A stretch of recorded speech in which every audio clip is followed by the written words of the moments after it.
This particular case, it seems like there is an incident that takes place every single week. And sure, we can have debates on whether or not the laws being enforced are just laws, but it seems that the time to take that up with those who would make that decision, Charles, would be later, not to protest your case there with cops or, heaven forbid, draw down on them. What's your take on this case? Well, I think that's right. In certain cases, I've criticised the abundance of laws that lead police to people's doors in the first instance. Similarly, perhaps that lead them to try to take them off the street. But that really is not the material point here. The other point I would make is that police sometimes make errors, and they do, does not mean that in this case they did.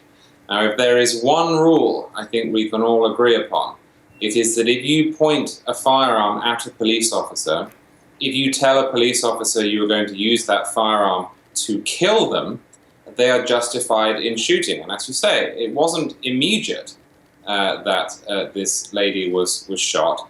It was a hostage situation for 4 or 5 hours. There was a child involved as well.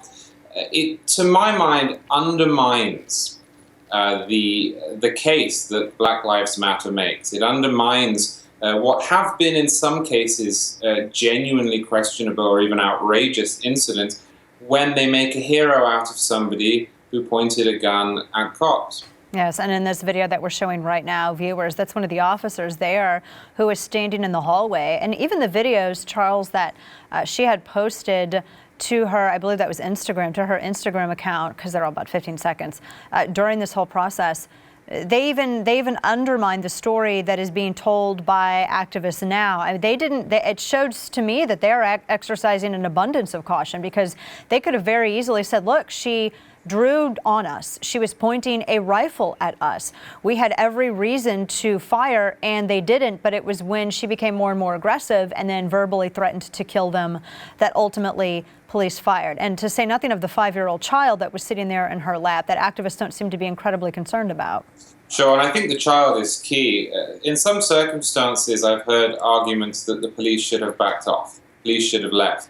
And you could feasibly make that case here. It was a bench warrant. She wasn't engaged in imminent criminal activity, but not when there's a child. Not when there's a child on a lap. You cannot say to a police officer, having seen the suspect draw a gun and threaten to kill, you have to leave the premises and pretend nothing has happened when there is a 5-year-old child there. And again, she turned it essentially into a hostage situation. You will find me skeptical, often of authority, and skeptical of the police in some circumstances. But in this case, I don't think there was any choice. I think this was clear-cut.